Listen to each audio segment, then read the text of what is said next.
Welcome to the Next Pivot Point podcast. This season, I am focused on sharing stories and ideas from global experts on diversity and inclusion. My purpose is to share diverse stories so that you can learn from others' lived experiences and walk away with actionable strategies to lead even more inclusively. I share this information because inclusive leadership is a journey. It requires bravery and courage, and you do not have to do it alone. At Next Pivot Point, I believe we are stronger together as allies. Let's meet this week's guest. Welcome to the Next Pivot Point podcast. I am excited to be joined today with Coonoor Behal, and she is an innovation and creativity expert and author of I Quit: The Life-Affirming Joy of Giving Up, woohoo, which will be published by New Degree Press in April. I'm so excited to have you on the show, Coonoor. Yeah, thanks for having me. I am psyched to be here. Yes, I am too. I know you're a breath of fresh air in the diversity space. As we were chatting and getting to know each other, being a woman of color, having this amazing name, Yeah. I'm having trouble pronouncing, myself included. I practice. Yeah. All learn how to say names, and we should be curious and try to do so. Yeah. But I'm curious, tell our listeners, how did you get to this place to be an author, a facilitator, an improv expert? Like, tell us how you got to this place. What was the journey like? Oh gosh. Well, the one word I use for my journey to where I am now is circuitous. And so definitely nonlinear. I think I'll try to wrap it up in as small a nutshell as I can. But, when I was in college, from the age of 3, honestly, through college, I thought I'd work in the entertainment industry, as a producer, writer on the business side of entertainment, of film and television. And then I suddenly realized I never wanted to live in LA and I never wanted to have to own a car. And so I pivoted to like my second passion, which I'd also studied in college, which was international politics. And I went to grad school for international affairs. From that, I thought I would be a lifelong social do-gooder working in a nonprofit, international nonprofit development work, be an NGO worker. And I started doing that. And 3 months in, got sexually harassed. And that taught me a lot about the moral and organizational decay of my chosen profession. And with that new information, I decided to pivot again and went into the private sector because I was really interested in innovation. And so first loved social innovation. That brought me into the corporate world to learn business innovation and just fell in love with it. So while I was there is when I honestly learned all the things that I'm doing now through Mind Hatch, like human-centered design. It's even where word got out that I was performing improv after hours, and my colleagues came to me and said, yo, we've been hearing that improv is good for business. Come do a workshop for my client. And I did, and it was wonderful. And so, so that's kind of like my quick list of all the career pivots I've made. And obviously I left my corporate world and founded my own business as well. Yeah. And that was 7 years ago. Yeah. That's awesome. I can relate 6 years in, and it's Nice. a journey. It's like you said, circuitous. I cannot speak today. I know. Yes, Yeah. it's a good big word. It's like a GRE word. Yeah. Don't worry. It's like the version of my name. It's hard to pronounce. So, yeah. I'm getting my test today. Coonoor, I'm curious about your book, I Quit, and tell us the story about how you decided on this topic. And I want to know, why is quitting such a stigma? Like what's up with that? Yeah. So I'll try to answer the why. And I'm sure anthropologists and historians have a lot more to say on the subject than I do, but my impression as just a human being living in this world and then interviewing nearly 40 people for this book is that the source of like what I find to be the toxic perceptions of quitting in our world, such as quitters never win or quitting is forever, but pain is temporary, those things are very toxic in my mind. And I think they also are false, honestly, so where it comes from, I actually had an assumption busted for myself in writing this book, where I went in, and I write about this in my introduction, assuming that this stigma and shame that comes with quitting was an American thing, and that it was probably had a lot of roots in like our Puritan work ethic, which I'm hard pressed to find anything good about the Puritan work ethic as we live our lives today. And it's interesting, and that ended up not being untrue, but I happened to interview a lot of people from different cultures and different backgrounds. I interviewed a woman who grew up in part in Nigeria and in England, interviewed a lot of other East Asian and South Asian, folks as well. And the stigma and the shame seems to be pretty universal and global. The stigma and the shame is attached to men and women, to upper class, lower class, lots of different cultures. And it's not exclusively caused by our Western Puritan work ethic, but I think the way I've experienced the shame of quitting in America, I think is definitely informed by that. And so then where the idea came from was, well, I just laid out for you my very nonlinear path to where I am today. And as you might have guessed, in a lot of those pivot moments, quitting was required, taking on new information, new knowledge about myself, and making strong life decisions, and I was and am a recovering perfectionist, So when I was in that first job after grad school and realized, oh, hell, this is not for me, and I thought it was, that was like a big moment. That was like a big quit for me, because I wasn't accustomed to hard work not paying off. Right. And, because that's like what you're told, from the time you're young, like work hard and you'll get what you want. Well, once you're entering the workforce, especially if you're a woman, especially if you're a woman of color, you quickly realize, oh crap, this is not a meritocracy, And so I'm almost grateful I learned that 3 months in rather than 3 years or 30 years in. But my own experience involved a lot of quitting, and frankly, positive experiences with quitting. I really viewed it as like rapid iteration of my life. It got me closer to what I wanted faster. And I really felt like I was having control and I wasn't going to live my life with inertia. So my own positive experience with quitting.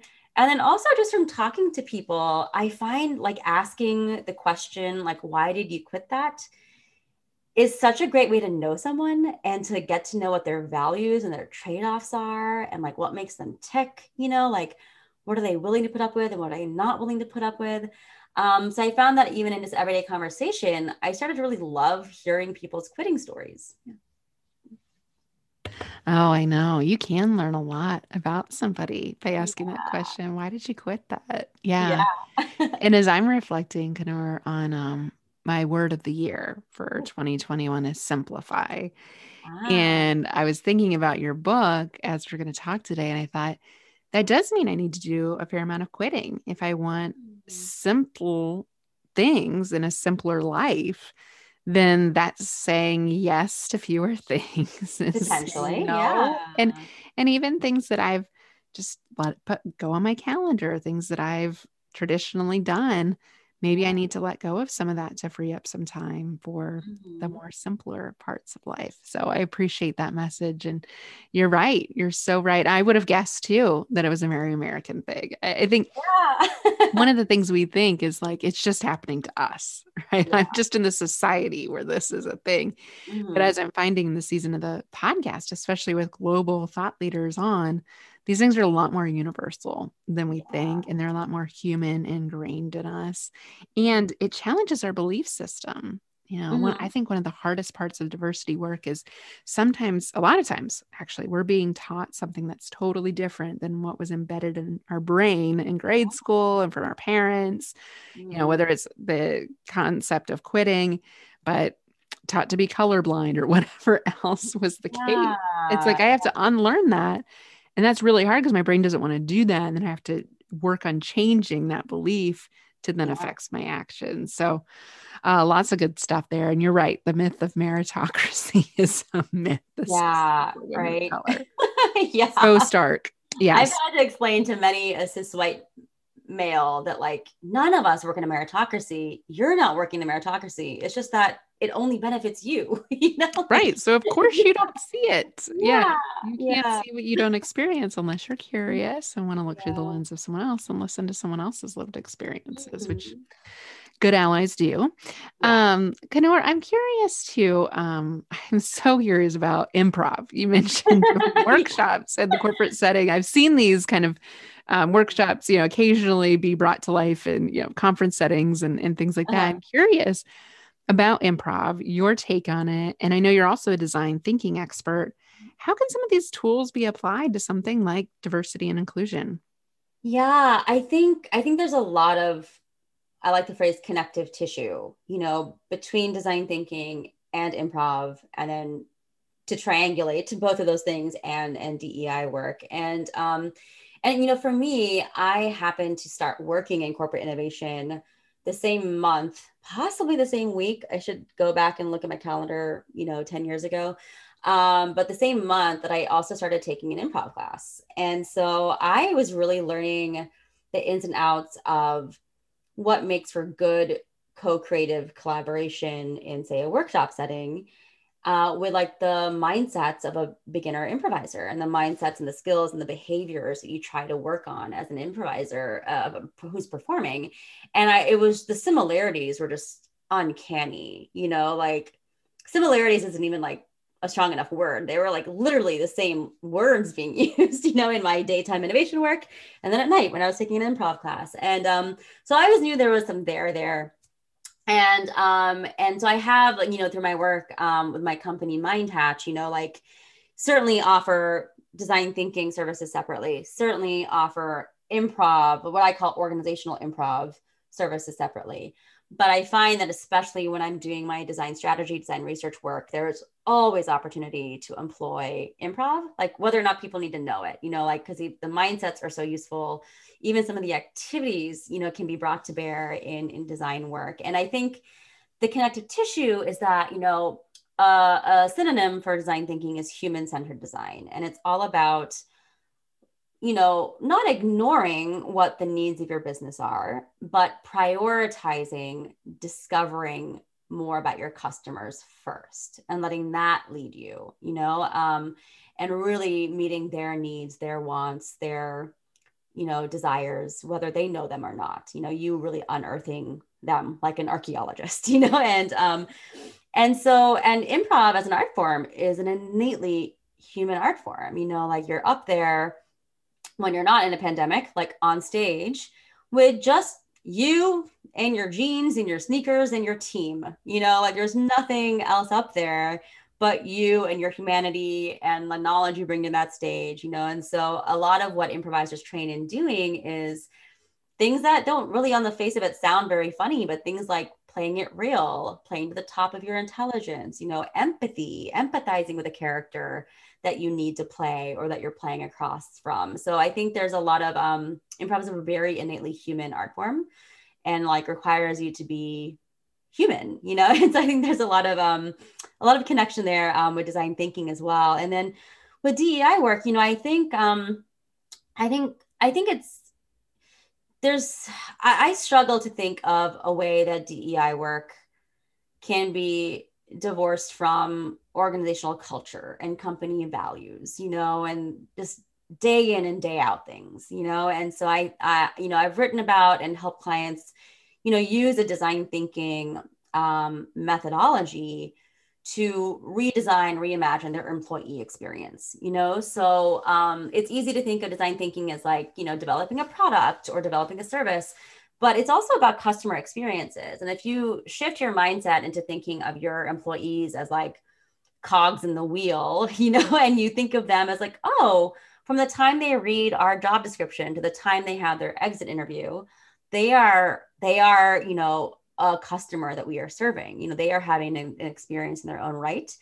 So, I think human-centered design can be brought to bear in that way quite a bit. And then, improv with DEI, I think it's, hopefully the connection is obvious, and how improv can like help us be our more authentic selves and, Yeah. empathize with one another. Yeah. Well, one thing I'd add to that I've thought about recently is diversity being more of a paradox. And I Hmm. know that's something that is holds true in the improv world, the yes and. Hmm. It's not this or that. It could be Yeah. both.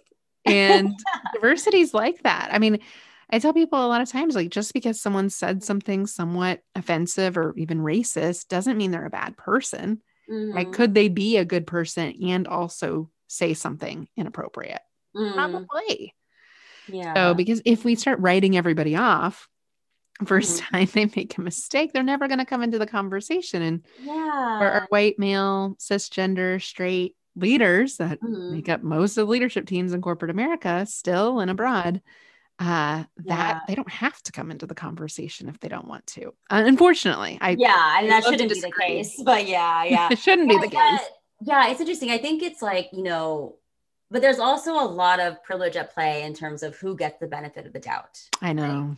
And who gets forgiven, who gets called in or called out, who gets punished, Yep. for Who saying gets something. shamed? Who gets shamed? Yeah. So I think what you describe is like an ideal case scenario, but it's not what's happening right now, in my No. opinion. But what you said is it's really reminding me in the moment of like, when I was teaching like intro level improv classes on the East Coast before moving to Seattle, there is always, especially with like new improvisers, like there's so many nerves and insecurities at play. And like, when that's going on, I think you're more likely to like blurt something out that you don't actually mean, or blurt something out because you think it's going to be funny, because at that early level, you're really trying to train people out of trying to be funny and just trusting that being human, the funny is going to come, because how could it not? You're making it up on the spot. But I remember like in the kind of setting the ground rules for teaching, I would also often say, um, you know, I would recognize that, hey, we're all going to be nervous at times. We're all going to make mistakes. And me as your teacher, let's give people the benefit of the doubt if they make a mistake, but as your teacher, I will be watching out for patterns of behavior. And if something becomes a pattern, that is a problem that I will take care of. But like while we're in this experimentation and safe space mode, like let's just kind of let's have our instinct be, give each other the benefit of the doubt.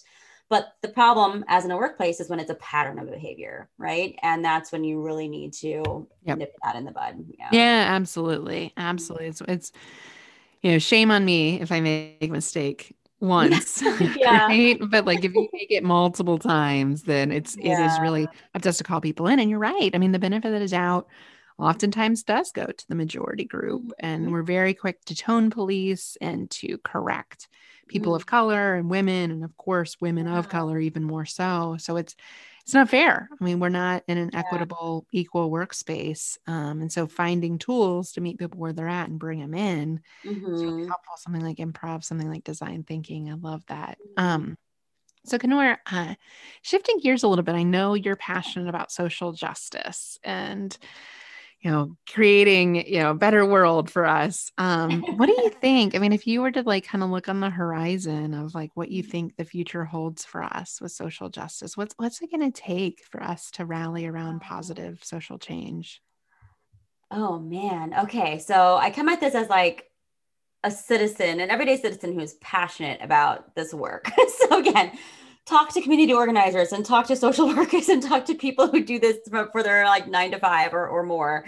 But I really, at the time I first became passionate about innovation, it was the link between my NGO work and going to corporate, because my first foray into innovation was social innovation. And I thought to myself, oh, like I want to be a social entrepreneur. And I'm seeing all these like reformed and apologetic, investment bankers who are now doing great things in villages in Africa, and I was really motivated by that. And I think in the past few years, I've really come around to like believing way more in the power of existing systems, So it's like, I read this book a couple years ago called Winners Take All.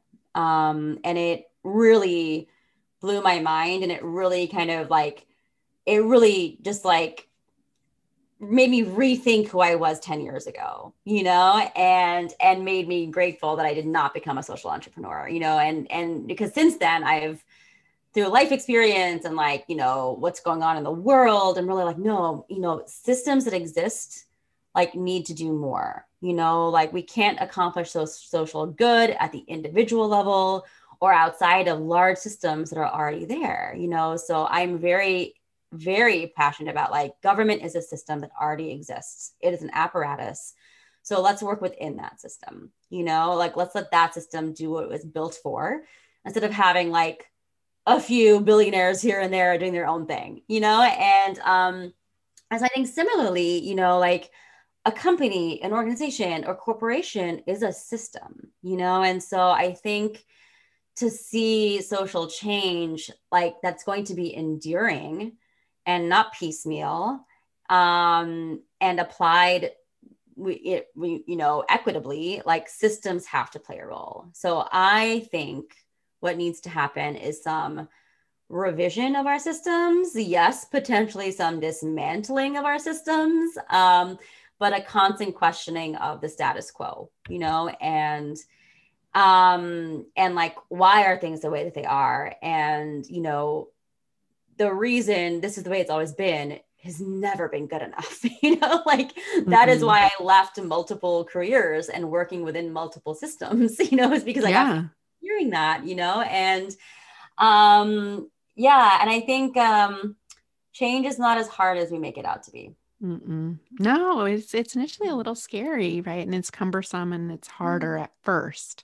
But on the other side of it, it's so much better and so much more inclusive. Yeah. And how can you possibly say like that it's not worth it? like, right. Like, so what if it's hard work? So what? Like is it really working? Find me a river, like do it anyway. Like, yeah. When you think about what the pandemic's taught us is we've quickly learned how to do things a new way. Yeah. And we can learn how to do other things a new way too. So could this be a real pivotal moment to make sure we're optimizing the workforce and doing things that make sense in 2021, not what worked in 1950? We shouldn't have to rely on global crises to force our hand at changing things. I know. I'm almost 40. Like, I want to see a lot more progress before I, pass this earth, like, and I really worry that I'm not going to see what I hoped I would see.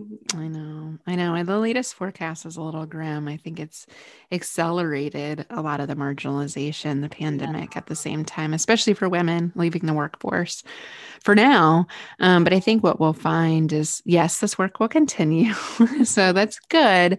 And I know that it's well beyond my generation. I'm almost 40 as well. And I know it's beyond my children's lifetime too, which that part does hurt to know we're talking multiple generations away.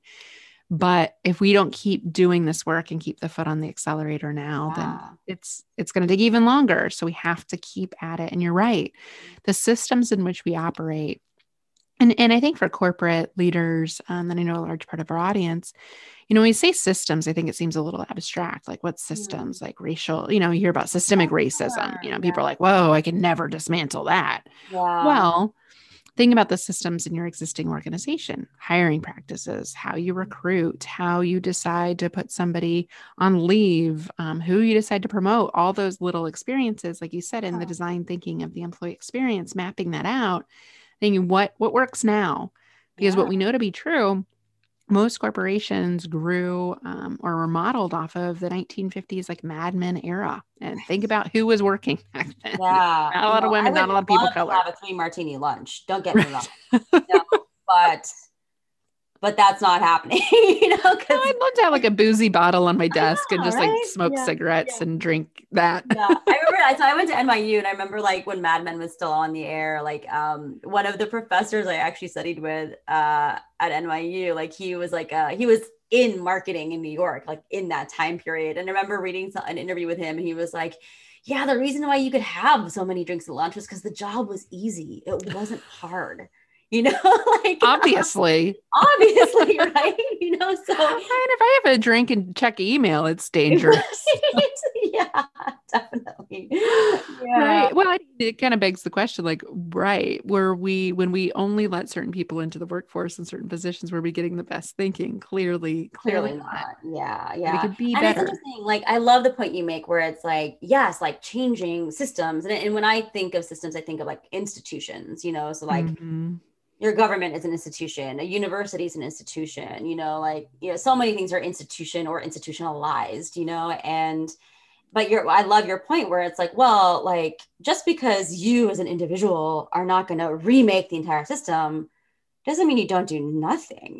Like You're everyone has a role to participating in play. the system. You're You can benefiting from the participate, you can system. agitate, you can Yeah. advocate, Yep. there's so many things that you can do. And I mean, even like, in my design strategy work, like I have a lot of power and influence in deciding what customers we talk to in research, Mm-hmm. so I really take it seriously to make sure no matter what the client thinks is important, that we're going to have like representation of like income and race Good. and gender, like when I'm recruiting customers, because Great. even if they don't think that's like part of the brief or like what we're designing for, like I know that it always matters, right? Mm-hmm. Even if it's a smaller thing as like, you know what, we're paying these people $100 to talk to us. I want to make sure some Black people get $100, Yep. like I have that power, and so everyone has a role, and Mm-hmm. it's a matter of just being thoughtful and intentional about like where you can do that. Yeah, and challenging norms. I mean, it sets a precedent for others to challenge norms and maybe even just to see things that they didn't see yet by saying, hey, we want to make sure we have diverse representation in these customer interviews. Like, that's a great example Yeah. of a small but very impactful kind of ripple effect that you can Mhm. set the tone with your clients, with others, with the people that are involved in that research through Mhm. the innovations that are created that are more inclusive for other people. Yeah, definitely. So it's And all these innovation is a big things. thing. I mean, like I have gotten, involved in, providing some DEI services precisely because it dawned on me that, okay, Mind Hatch for 7 years now has been all about innovation and creativity. And every study proves time and time again that the more diverse and inclusive your organization is, the more innovative and creative your organization is, So I was like, well, if I'm going to be helping my clients be more innovative and creative, I have to also be, helping them be more diverse and inclusive, and Yeah, they go hand in hand. they go hand in hand, but it's also kind of like what is so powerful about the status quo that a business owner can like read the same things I'm reading, and know that like, oh, if my business is going to be better, I need to be more diverse and inclusive, but like ignore that. I'm Yeah. just like, you're not good at business. Like you're not good at business if you're not Right. focusing on diversity and Well, inclusion. and you risk being just less relevant. And maybe that doesn't short term, the next few years, maybe that's okay. But what we know demographically about the future in 2040, the demographic representation, at least racially, is going to be way different than it is today. So, are you okay with that? And the thing about diversity work, it has to start earlier. You can't just like flip the light switch for diversity Yeah, next yeah. year, be You can't different. appoint one person and give them no budget and no authority and no influence, and Which happens way too often. yeah, It's like, yeah. oh, anything that's important in business, we would actually resource, meaning time, money, senior leadership involvement. And by all means measure it, Yeah. like measure it, like if that's how you base your resourcing decisions, like Yep. measure it, Yep. And we have a great blog about measuring DEI because I completely Oh, agree with you that it's something that we would measure anything else in business. I mean, even nonprofits measure fundraising dollars. Like we like, mhm. oh, profits aren't important to us. Like, really? Yeah. Because that's what you're signaling by not measuring it. And that's what we do with DEI usually. Yeah. So good stuff, Coonoor. This is so fun to talk with you. I appreciate you taking us from improv to design thinking to quitting to social change in just such a short period of time. Oh, we all contain multitudes, don't we? Yeah. Circuitous, I finally got the word right, route Now through I'm all worried of I've these. like used it incorrectly. I'm gonna go like look up the definition and just make sure I didn't put my foot in my mouth.